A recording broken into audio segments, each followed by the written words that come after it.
Sejam todos muito bem-vindos a mais um vídeo do canal baseado em fatos reais. Hoje, mais uma viagem pelo nosso Brasil. Mas antes de começarmos a conhecer o estado de hoje, eu peço a vocês que deixem o like nesse vídeo, que me ajuda muito, ajuda a impulsionar o canal, faz com que o YouTube entenda que vocês gostam desse conteúdo e o entrega a mais pessoas. Deixem um comentário, nem que seja um emoji. Bem ajuda muito o canal, fico muito feliz em ler. Você está vendo os nossos vídeos, mas ainda não é inscrito no canal, se inscreva, ative o sininho de notificação, porque assim você não perde mais nenhum vídeo e compartilhem com seus amigos, com seus parentes, com seus vizinhos. Peçam para eles virem até aqui, conhecerem as histórias e também se inscreverem no canal. Compartilhe também nas suas redes sociais. Sem mais demoras, vamos todos entrar na nossa máquina do tempo e viajar pela história de mais um estado do nosso tão querido Brasil. Vou pedir aqui licença e sua honrosa presença para falar do nosso mapa. Estados e capitais, nos seus grupos regionais, doravante, nada escapa. No meu norte, do Amapá, capital é Macapá.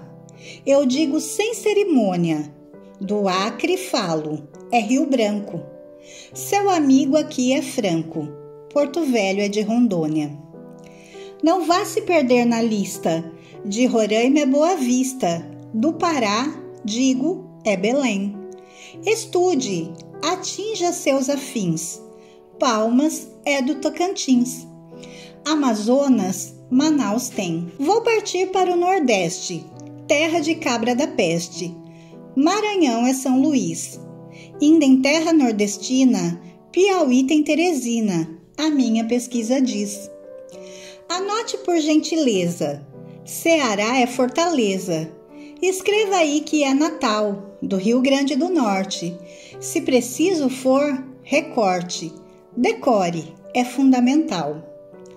Paraíba, João Pessoa. E Bahia, terra boa. Não vacile, é Salvador. Que a cachola não me pife. De Pernambuco é Recife. Acompanhe, por favor. Na cuca já deu um nó? Não desista, é Maceió. De Alagoas, capital.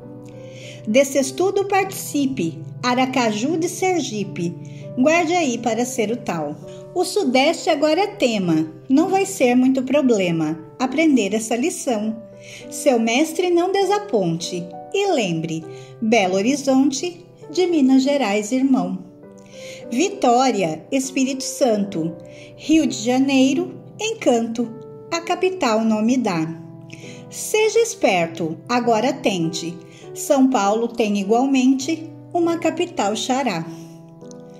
Para o sul vamos rumar e com certeza gravar. Florianópolis é a de Santa Catarina. Se você se determina, vai ser fácil, tenho fé.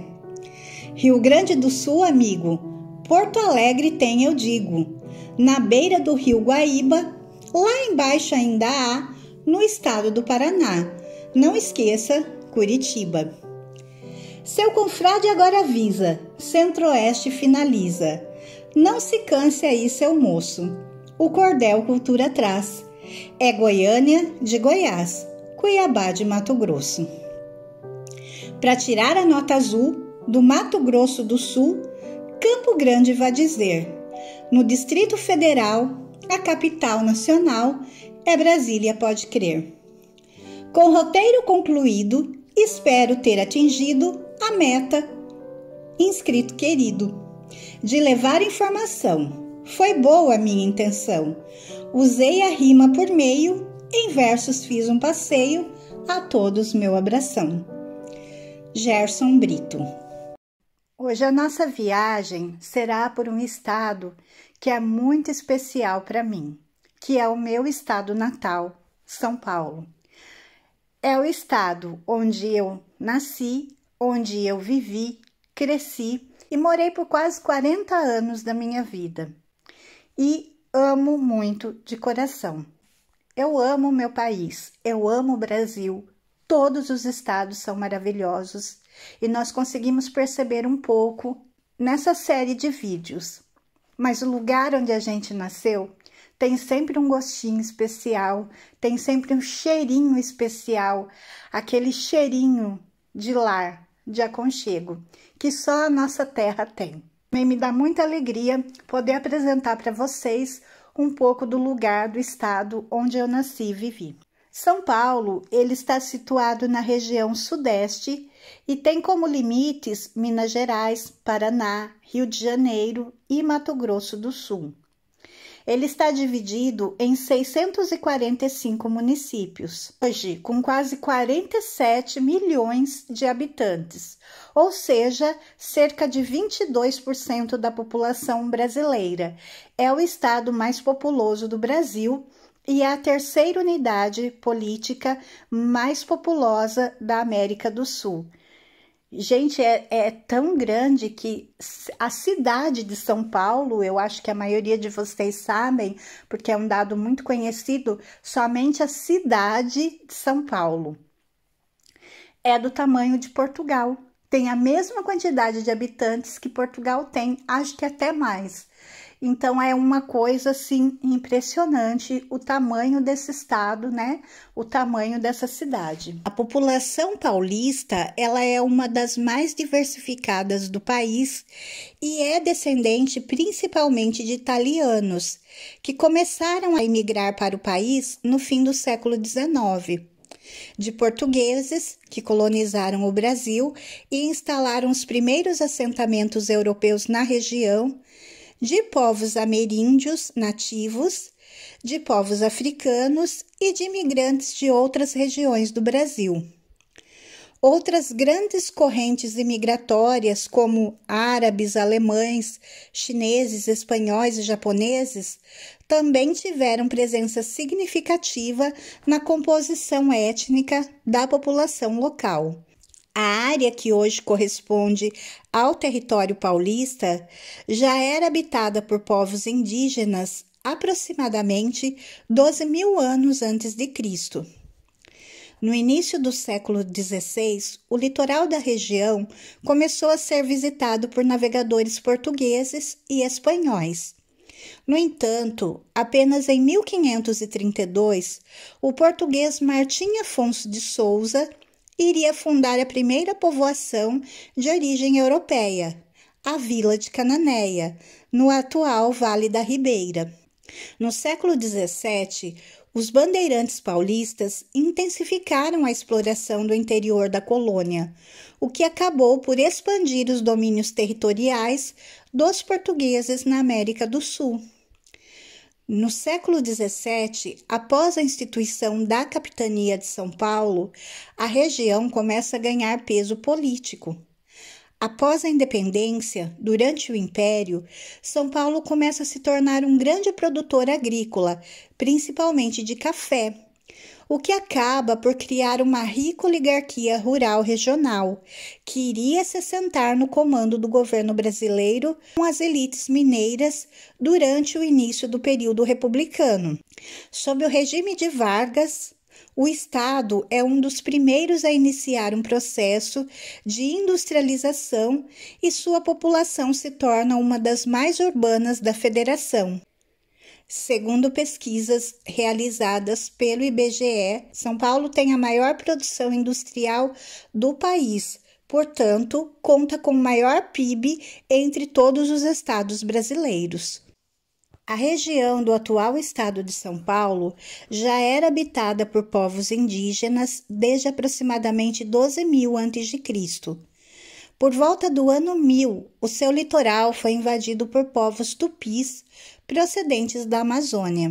No início do século XVI, o litoral paulista já tinha sido visitado por navegadores portugueses e espanhóis, mas somente em 1532 se deu a fundação da primeira povoação de origem europeia, São Vicente, que hoje está na Baixada Santista, por Martim Afonso de Souza. Com a criação da Vila de São Vicente, instalou-se o primeiro parlamento na América. a Câmara da Vila de São Vicente. Realizaram-se também as primeiras eleições em continente americano. A procura de metais preciosos levou os portugueses a ultrapassarem a Serra do Mar pelo antigo caminho indígena do Peabiru e em 1554, no Planalto existente após a Serra do Mar, foi fundada a Vila de São Paulo de Piratininga pelos jesuítas liderados por Manuel da Nóbrega. Até o fim do século XVI, os portugueses fundaram outras vilas no entorno do Planalto, como Santana de Parnaíba, garantindo assim a segurança e subsistência da Vila de São Paulo. A fundação de São Vicente no litoral paulista iniciou o processo de colonização do Brasil como política sistemática do governo português, motivada pela presença de estrangeiros que ameaçavam a posse da terra. Evidentemente, antes disso já havia ali um núcleo português, que, à semelhança de outros das regiões litorâneas, fora constituído por náufragos e datava provavelmente do início do século XVI. Foi, no entanto, durante a estada de Martim Afonso de Souza que se fundou, em 20 de janeiro de 1532, a Vila de São Vicente, e com ela se instalou o primeiro marco efetivo da colonização brasileira, e onde ocorreu o primeiro confronto entre europeus, portugueses e espanhóis na América Latina, que foi a Guerra de Iguape. A faixa litorânea, estreita pela presença da Serra do Mar, não apresentava condições necessárias para o desenvolvimento da grande lavoura. Por sua vez, o Planalto deparava com o sério obstáculo do caminho do mar, que, ao invés de ligar, isolava a região de Piratininga, negando-lhe o acesso ao oceano e, portanto, a facilidade para o transporte. Em consequência, a capitania ficou relegada a um plano econômico inferior, impedida de cultivar com êxito o principal produto agrícola do Brasil colonial, a cana-de-açúcar, e de concorrer com a principal zona açucareira da época, representada por Pernambuco e Bahia. Estabeleceu-se em Piratininga uma policultura de subsistência baseada no trabalho forçado do índio.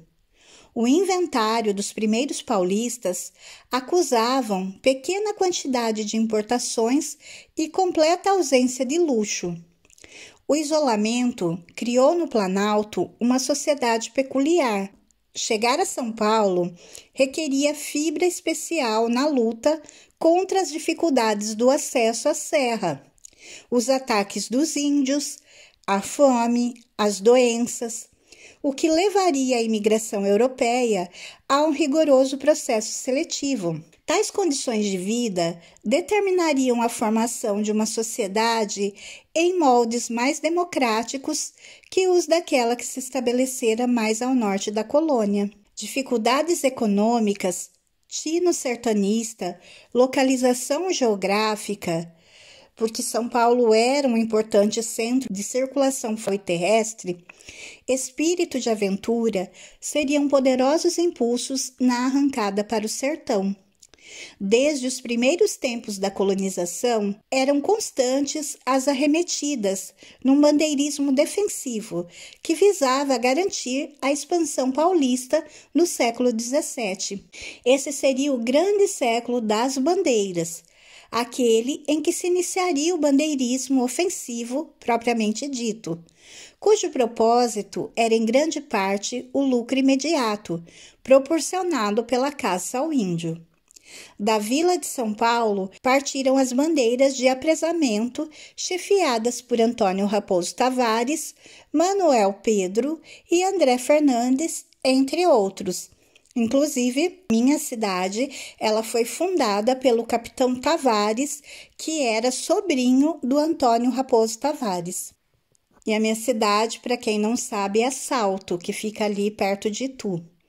próximo à cidade de São Paulo também. As condições peculiares de vida no Planalto permitiram que os paulistas, durante os 2 primeiros séculos, desfrutassem de considerável autonomia em setores como defesa, relações com os índios, administração eclesiástica, obras públicas e serviços municipais, controle de preços e mercadorias.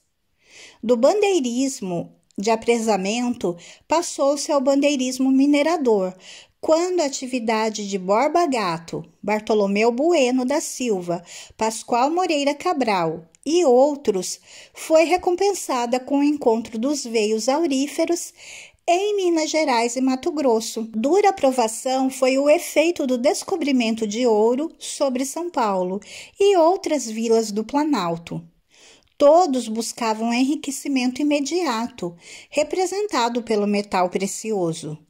Assim, o povoamento dos sertões brasileiros fez-se com sacrifício dos habitantes de São Paulo e em detrimento da densidade populacional da capitania. Essa ruptura demográfica, aliada a fatores geográficos já mencionados, como por exemplo a Serra do Mar, ocasionou uma guerra da produtividade agrícola, bem como o declínio de outras atividades, o que acentuou a pobreza do povo no decorrer do século XVIII. A capitania, que não abrangia toda a região das descobertas auríferas, foi transferida para a coroa e ali instalou-se governo próprio em 1709, separado do governo do Rio de Janeiro e com sede na Vila de São Paulo, elevada à categoria de cidade em 1711. No final do século XVII, bandeirantes paulistas descobrem ouro na região do Rio das Mortes, nas proximidades da atual São João del Rei. A descoberta das imensas jazidas de ouro provoca uma corrida em direção às Minas Gerais, como eram chamadas na época os inúmeros depósitos de ouro por exploradores advindos tanto de São Paulo quanto de outras partes da colônia. Como descobridores das minas, os paulistas exigiam exclusividade na exploração do ouro. Porém, foram vencidos e em 1710, com o fim da Guerra dos Emboabas, perdendo o controle das Minas Gerais, que se torna capitania autônoma em 1721. O ouro extraído de Minas Gerais seria escoado via Rio de Janeiro. O êxodo em direção às Minas Gerais provocou a decadência econômica na capitania e, ao longo do século XVIII, essa foi perdendo território e dinamismo econômico até ser simplesmente anexada em 1748 à capitania do Rio de Janeiro. Assim, pouco antes de ser anexada ao Rio de Janeiro, São Paulo perdeu território para a criação da capitania de Goiás e a capitania de Mato Grosso. Essas duas capitanias correspondem hoje aos estados de Mato Grosso do Sul, Mato Grosso, Rondônia, Goiás, Tocantins, Distrito Federal e o Triângulo Mineiro. Em 1765, pelos esforços do Morgado de Mateus, é restituída a capitania de São Paulo e este promove uma política de incentivo à produção de açúcar para garantir o sustento da capitania. A capitania é restaurada, entretanto, com cerca de 1/3 de seu território original, compreendendo apenas os atuais estados de São Paulo e Paraná e parte de Santa Catarina. O Morgado de Mateus criou a Vila de Lages e Campo Mourão para a defesa da capitania. Foram criadas várias outras vilas, como Campinas e Piracicaba, fato que não ocorria desde o início do século XVIII em São Paulo, onde logo a cana-de-açúcar desenvolve-se. A capitania de São Paulo ganha peso político.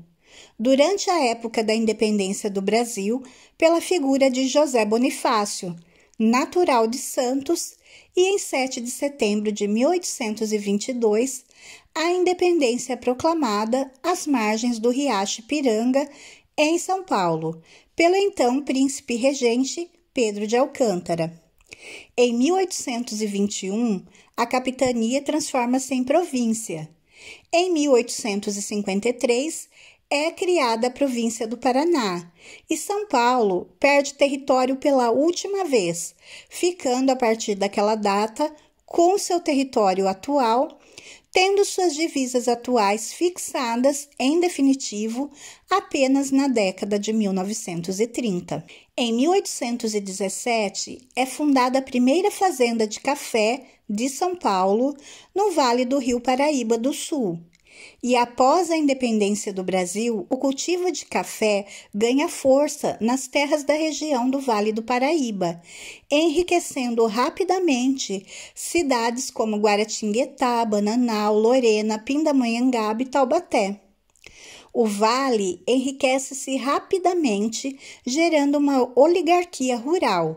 Porém, o restante da província continua dependente da cana-de-açúcar e do comércio, que vai se estabelecendo na cidade de São Paulo, impulsionado pela fundação de uma faculdade de Direito em 1827. Entretanto, a exaustão dos solos do Vale do Paraíba e as crescentes dificuldades impostas ao regime escravocrata levam a uma decadência no cultivo do café a partir de 1860, e o vale vai se esvaziando economicamente, enquanto o cultivo do café migra em direção ao oeste paulista, substituindo o cultivo da cana-de-açúcar, resultando em grandes mudanças econômicas e sociais. A proibição do tráfico negreiro em 1850 leva à necessidade de busca de nova forma de mão de obra, e a imigração de europeus passa a ser incentivada pelo governo imperial e provincial.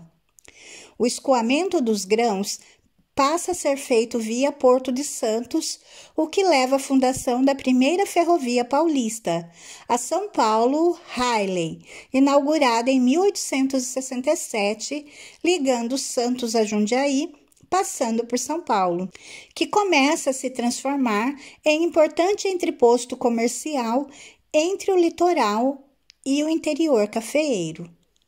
O café vai adentrando paulatinamente o oeste paulista. Em 1870, a entrada da cultura encontra os férteis campos de cultivo de terras roxas do Nordeste paulista, onde surgiram as maiores e mais produtivas fazendas de café do mundo.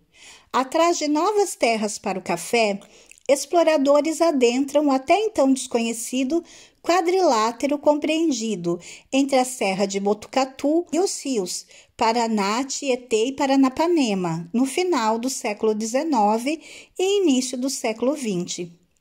O sul paulista, o Vale da Ribeira e a região de Itapeva não atrai o cultivo do café e sofre com litígios de divisa entre São Paulo e Paraná, sendo, portanto, posto à margem do desenvolvimento do resto da província, tornando-se até os dias atuais a região mais pobre do território paulista. O enriquecimento provocado pelo café e a constante chegada de imigrantes italianos, portugueses, espanhóis, japoneses e árabes à província, além do desenvolvimento de rede férrea, trazem prosperidade a São Paulo.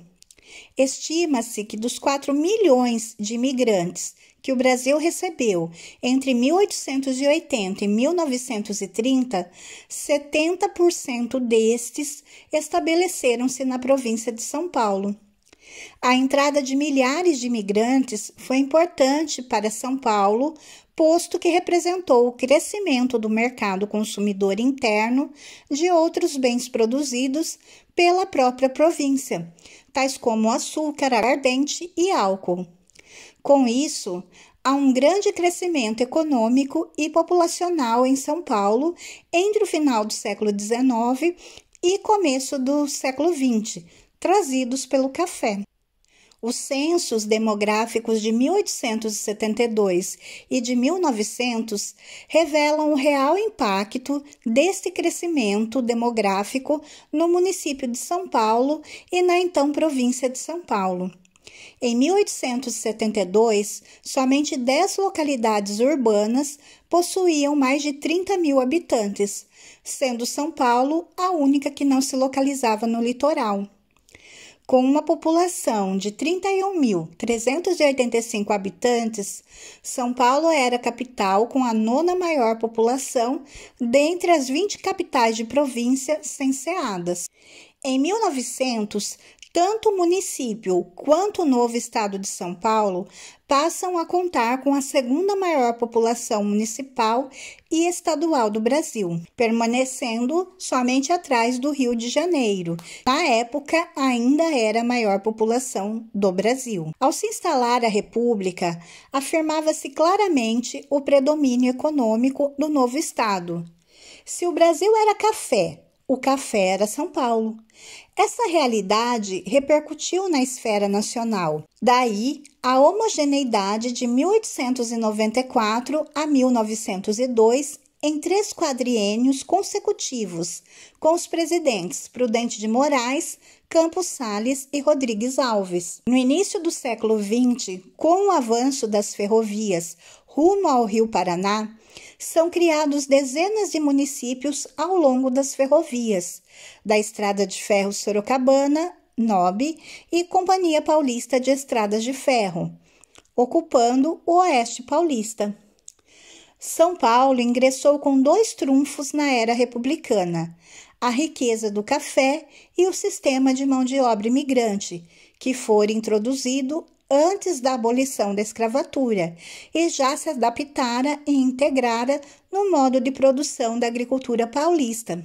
Assim, equipado, beneficiando-se da fraqueza institucional decorrente da proclamação da República, São Paulo aliou seu poder econômico à força eleitoral de Minas Gerais e instaurou a política do café com leite, que teve por consequência uma mudança no federalismo do Brasil, sendo até hoje visíveis os resultados.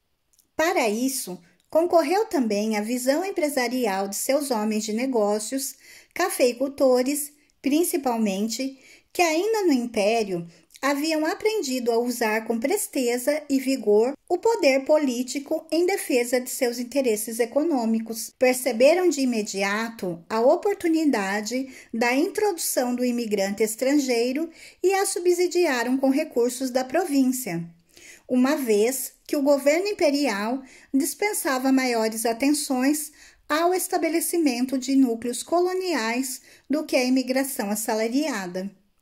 Com a nova situação criada pela instituição do regime republicano, puderam ampliar seus meios de ação.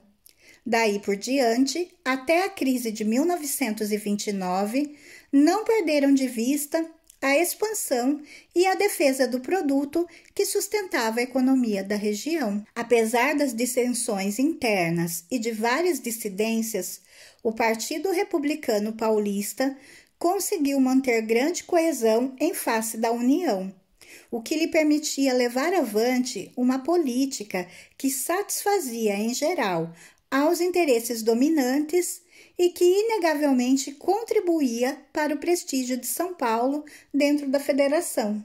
O presidente de São Paulo de 1916 a 1920, Dr. Altino Arantes Marques, enfrentou a Primeira Guerra Mundial, a Grande Geada de 1918, Greve Geral de 1917, a gripe espanhola e a invasão de gafanhotos no interior de São Paulo.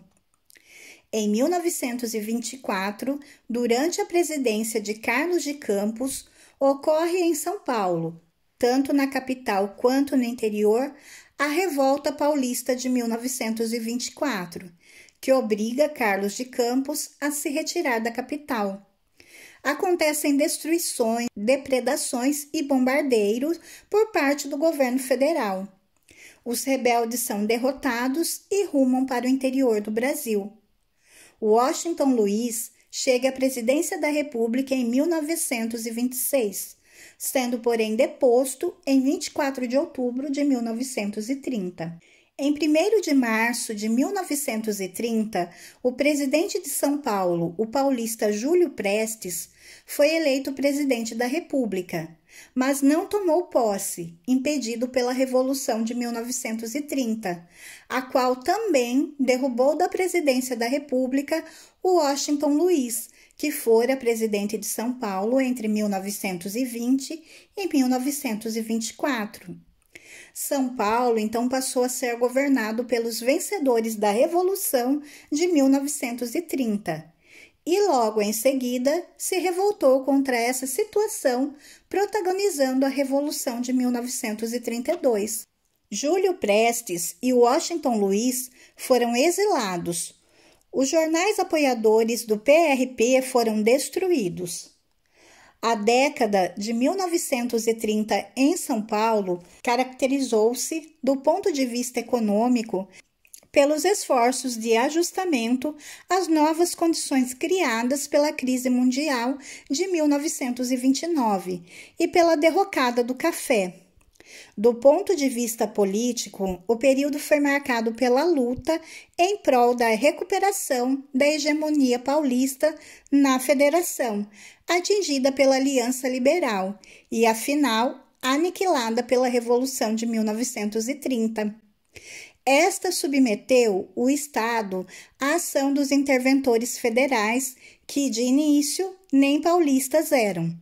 Surgiram logo as reivindicações a favor de um governo paulista, o que, na versão dos vencedores da Revolução de 1930, era visto como tentativa de a restaurar os grupos hegemônicos paulistas, cujos interesses, tanto os econômicos quanto políticos, estavam sendo prejudicados pela nova situação.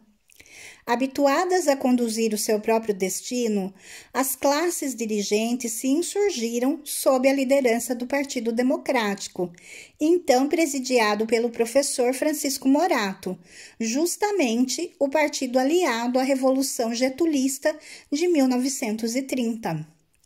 A organização política rompeu, porém, com o governo federal e constituiu, com as classes conservadoras e o velho PRP, a Frente Única Paulista. Esta procurou aliança com outros estados, particularmente com a oposição gaúcha, mas afinal os paulistas rebelaram-se, contando apenas com o apoio de tropas do estado de Maracaju, que hoje é o Mato Grosso do Sul. Em 9 de julho de 1932, irrompeu a Revolução Constitucionalista de São Paulo. Governava o estado, como interventor federal, o paulista Pedro Manuel de Toledo, logo proclamado governador. Formaram-se batalhões de voluntários e aderiram ao movimento algumas unidades do Exército, um forte contingente de Mato Grosso e a quase totalidade da força pública estadual. Foram mobilizados inicialmente 50.000 homens, cujo comando coube ao general Bertoldo Klinger e depois ao coronel Euclides de Oliveira Figueiredo. A indústria participou da Revolução com entusiasmo. Sob a direção de Roberto Simonsen, todo o Parque Industrial Paulista foi colocado a serviço da rebelião, dedicado à produção bélica. Organizou-se também o abastecimento interno. A luta durou, porém, apenas 3 meses e terminou com a derrota dos paulistas e a perda de centenas de vidas. Alguns meses após a capitulação, o governo federal, a fim de pacificar o país, decidiu convocar eleições para a Assembleia Constituinte, respondendo ao objetivo principal dos revolucionários paulistas, a restauração da ordem constitucional. Enquanto isso, São Paulo foi ocupado militarmente de outubro de 1932 a agosto de 1933. Foram exilados o ex-governador Pedro de Toledo, seu secretariado e outros políticos que tomaram parte ativa na Revolução. Após a Primeira Guerra Mundial, o cultivo do café no país começa a enfrentar crises de excesso de oferta e concorrência de outros países. O cultivo começa a ser controlado pelo governo, a fim de evitar crises, e fazendas fecham, levando imigrantes em direção a São Paulo, onde se tornam operários.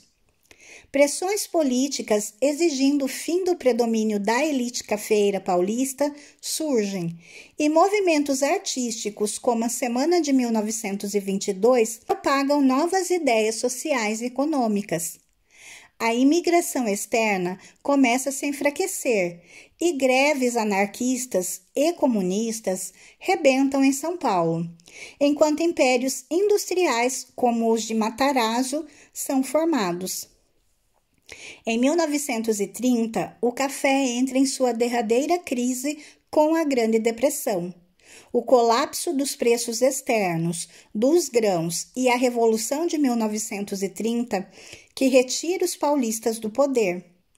2 anos depois, em 1932, São Paulo combate Getúlio Vargas na Revolução Constitucionalista, em uma tentativa de retomar o poder perdido, porém é derrotado militarmente. A crise do café se amplifica e o êxodo rural em direção à cidade de São Paulo esvazia o interior do estado. No período do Estado Novo, com Adhemar de Barros como governador do estado e Prestes Maia, prefeito da cidade de São Paulo, o estado entra em uma nova fase de desenvolvimento com a construção de grandes rodovias e usinas hidrelétricas.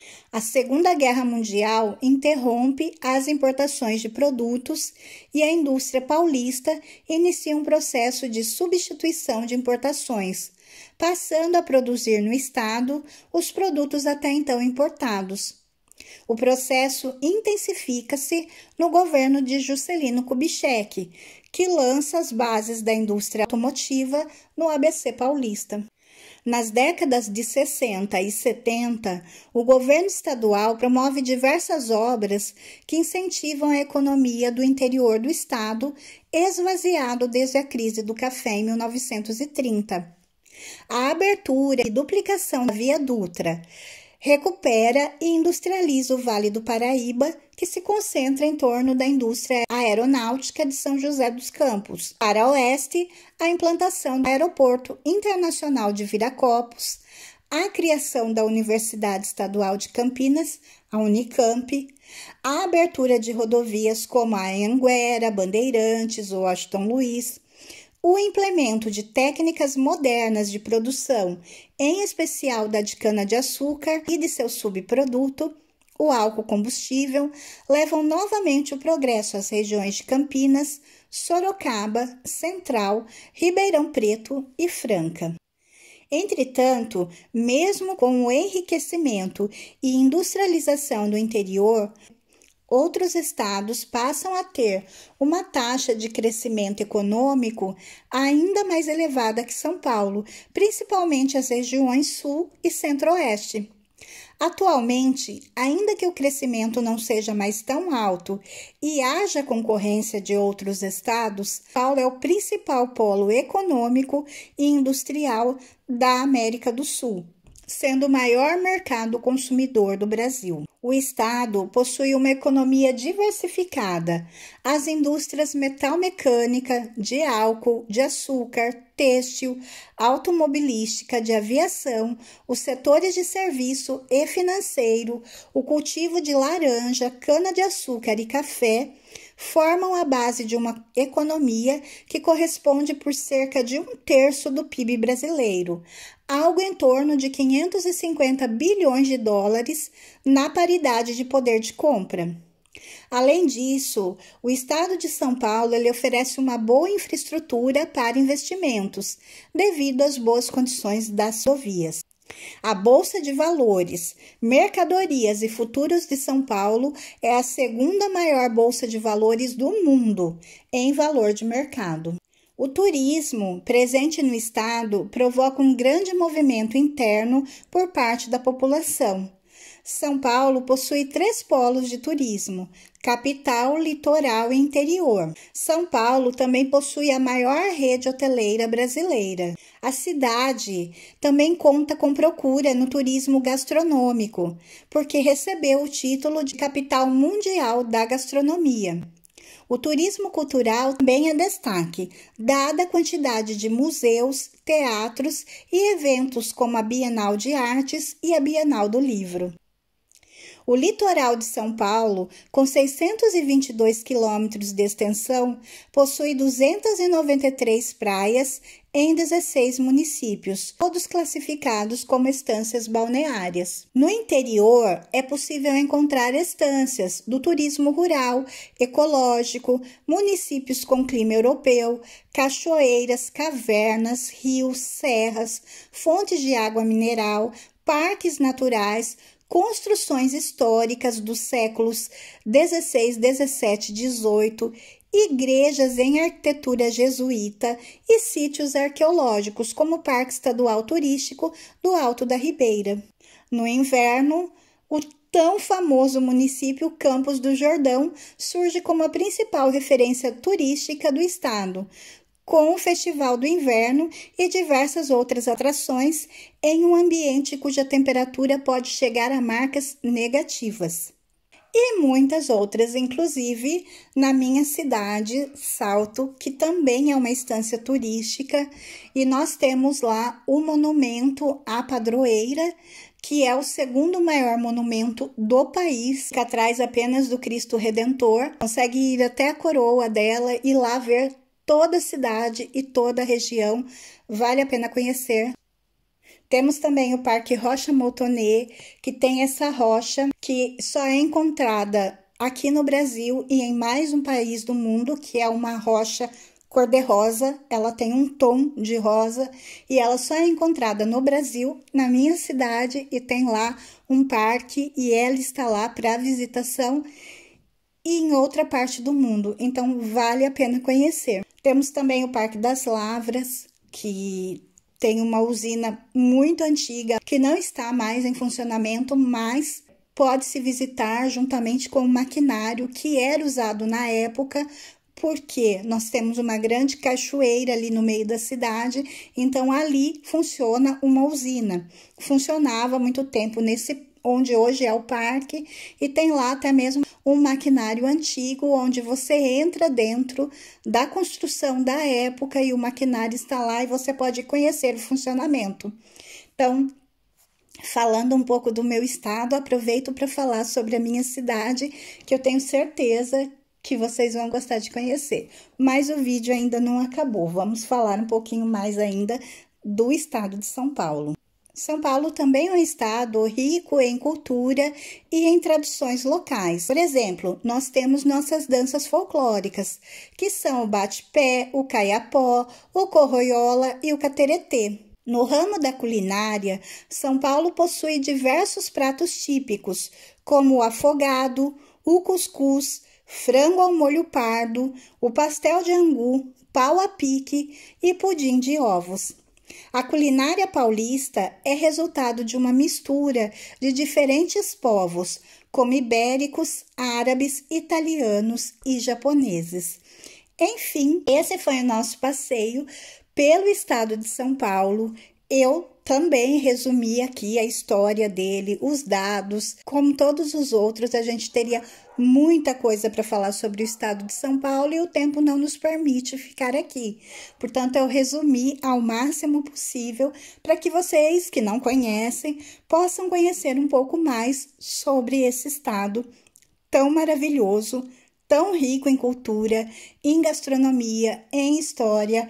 A região onde eu nasci, onde eu sempre morei, também é uma região muito histórica, turística, com coisas belíssimas para se ver. Então, eu deixo aqui o convite para vocês.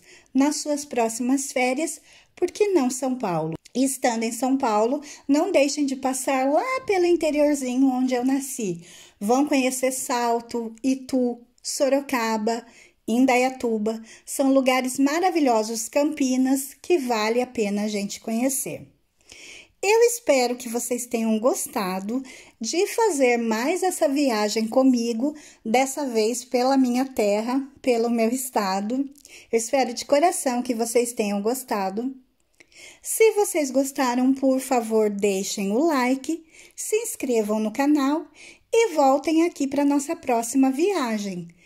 Fiquem todos na paz, um super beijo e até a próxima. São Paulo. És chamarisco, com certeza. Filhos postiços te conhecem bem. És berço do trabalho, és fortaleza. Mas para erguer-te, vêm povos da além. E esperançosos de encontrar riqueza, de todos os recantos eles vêm. Insistem na labuta com firmeza, se querem conquistar algum vintém. E o esforço em bloco é o que te faz enorme. São Paulo, não dorme. Embora tenhas na alma um peito de aço, na condição de irmão hospitaleiro, abrigas com carinho lisonjeiro o mundo inteiro sob teu regaço. Sou felizarda por morar aqui, nessa terra amada do Brasil, onde inteira de sonhos me vesti, para tornar a luta mais sutil, porque és a fonte de riquezas mil, que és nobre terra, há muito descobri, meu bom São Paulo, de alma varonil. Foste a esperança viva do Planalto, dos bandeirantes a ideal conquista, a crescer para os céus pelo asfalto. Deixas esperançosos o mundo inteiro, e até para quem nunca foi paulista, entregas teu carinho hospitaleiro. Com força, sim, não pode haver igual. Cresces depressa e assustadoramente. Segues veloz em marcha triunfal, enaltecendo Anchieta eternamente. E no calor do abrigo fraternal, dás esperança para muita gente. Seguir em frente em busca do ideal, fazendo-te maior diariamente. Terra dourada de Piratininga, és tu, a mais audaz conquista, onde qualquer projeto sempre vinga. Bendita sejas pela eternidade, porque és de todos o torrão paulista, pátria a crescer em prol da humanidade. São Paulo gigante, ó meu São Paulo gigante, metrópole das nações, tu tens o poder triunfante de prender os corações. 25 de janeiro, data que ficou na história por um povo hospitaleiro, é festejada com glória. A tão famosa garoa a penumbrar a cidade, vai molhando a terra boa com gotinhas de saudade. Ó metrópole querida, amada por todos nós, a tua fama é conhecida e como cresces veloz. 25 de janeiro, data que ficou na história por um povo hospitaleiro, é festejada com glória.